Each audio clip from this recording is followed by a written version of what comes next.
अस्सलाम वालेकुम स्टूडेंट्स, कैसे हैं आप सब। उम्मीद करता हूँ कि आप सब खैरियत से होंगे। This is Mohammad Jazeb and welcome to my channel. Students, तो आज जो हमारा टॉपिक है वो बहुत ही इम्पोर्टेंट है और वो इस हवाले से है कि सिंध गवर्नमेंट ने इस दफ़ा मैट्रिक और इंटरमीडिएट के एग्ज़ामिनेशंस को आउटसोर्स करने का फ़ैसला किया है। आया कि ये फ़ैसला इस वक्त तक कंप्लीट नहीं हुआ है, ना ही इस पे मुकम्मल डिसीजन ली गई है, लेकिन बात यही चल रही है कि सिंध हुकूमत इस वक्त मैट्रिक और इंटरमीडिएट के एग्ज़ामिनेशन को आउटसोर्स यानी कि किसी प्राइवेट इदारे के ज़रिए से ले सकते हैं, जो कि एक्सपेक्टेड है। अब इस हवाले से काफ़ी स्टूडेंट्स कंफ्यूज्ड हैं कि ये आउटसोर्स एग्ज़ामिनेशन क्या होती हैं और किस तरह से लिया जाएगा। तो सबसे पहले बात करते हैं एग्ज़ामिनेशन डेट्स पे।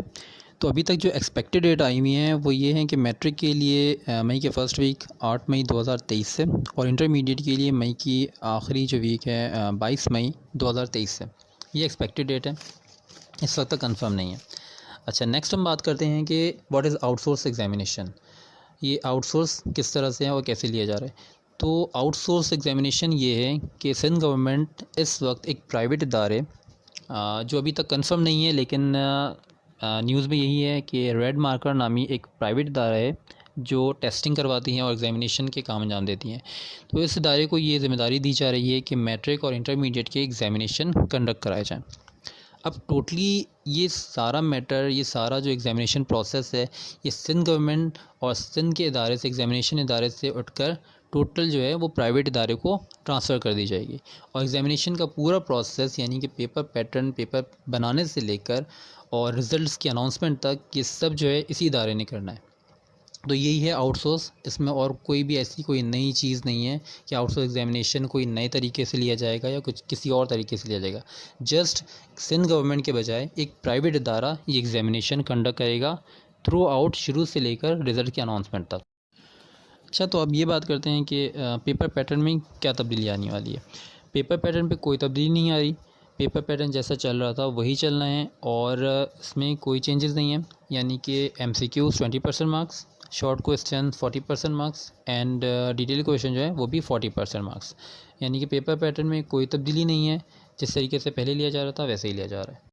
एग्ज़ामिनेशन सेंटर्स, अब ये सवाल पैदा हो रहा है कि एग्ज़ामिनेशन सेंटर्स कहाँ पे होंगे, कौन से लिए जाएंगे एग्ज़ामिनेशन सेंटर्स में।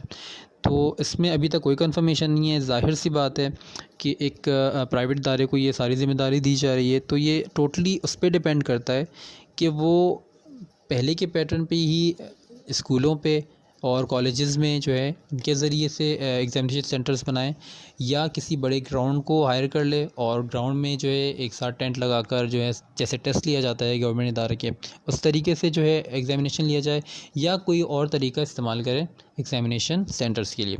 ये अभी तक कंफर्म नहीं है, लेकिन ये ज़िम्मेदारी प्राइवेट इदारे की ही होगी। यहाँ एक सवाल ये भी पैदा होता है कि पेपर कौन बनाएगा, यानी कि पेपर किसने सेट करना है, पेपर कौन बनाएगा। तो पेपर सेट करने की ज़िम्मेदारी भी प्राइवेट इदारे की होगी और ये प्राइवेट इदारे पे डिपेंड करता है कि वो गवर्नमेंट टीचर से बनवाए, किसी प्राइवेट इदारे से बनवाए या किसी यूनिवर्सिटी के टीचर से बनवाए। ये टोटली उस पर डिपेंड करता है, लेकिन प्राइवेट इदारे की ही ज़िम्मेदारी होगी पेपर सेट करना। एक बहुत ही इंपॉर्टेंट बात यह है कि पेपर चेकिंग किसने करना है। पेपर चेकिंग की ज़िम्मेदारी भी टोटली प्राइवेट इदारे की होगी। अब ये उस पर डिपेंड करता है कि वो गवर्नमेंट टीचर्स से पहले की तरह उनसे करवाए, या फिर इनके पास अपनी कोई मैन फोर्स हो जिससे वो पेपर चेकिंग करवाएं। तो स्टूडेंट्स, ये वो सारे पॉइंट्स थे जिनके बारे में बार बार सवाल किया जा रहा था कि एग्ज़ामिनेशन किस तरीके से होंगे। उम्मीद करता हूँ कि आप लोगों को किसी हद तक जो है ये क्लियर हो गया होगा। अच्छा, अब मैं मज़ीद ये बात करना चाहता हूँ कि आया कि जो आउटसोर्स एग्ज़ामिनेशन लिया जा रहा है प्राइवेट इदारे के ज़रिए या लिया जाएगा, तो इसके कुछ बेनिफिट्स भी सामने आएंगे या नहीं। तो इस हवाले से कुछ बेनिफिट्स हैं जिनका इम्पेक्ट जो है एग्ज़ामिनेशन पे और रिज़ल्ट्स पे पड़ने वाला है। वो एग्ज़ामिनेशन के बेनिफिट्स क्या हैं वो हम देखते हैं। सबसे पहला जो बेनिफिट है और बहुत ही इम्पोर्टेंट, वो ये कि एग्ज़ामिनेशन से कुछ वक्त पहले जो पेपर आउट होने का एक ट्रेंड चल चुका है, या पेपर आउट हो जाते हैं मैट्रिक के, इंटर के, उसमें काफ़ी हद तक कमी आ जाएगी, या ये कह सकते हैं कि 100% ऐसी कमी आ जाएगी, क्योंकि कोई भी प्राइवेट इदारा इस बात की इजाज़त नहीं देगा या ऐसे कोई लूप्स होल नहीं होंगे जिससे पेपर आउट किया जा सके। सेकंड ये कि जो एग्ज़ामिनेशन में चीटिंग का एक रुझान बना हुआ है। अक्सर स्टूडेंट जो हैं वो नॉन डिज़र्विंग स्टूडेंट चीटिंग के ज़रिए अच्छे ग्रेड्स हासिल कर लेते हैं। ये पैटर्न भी ख़त्म हो जाएगा और ये ट्रेंड भी ख़त्म हो जाएगा।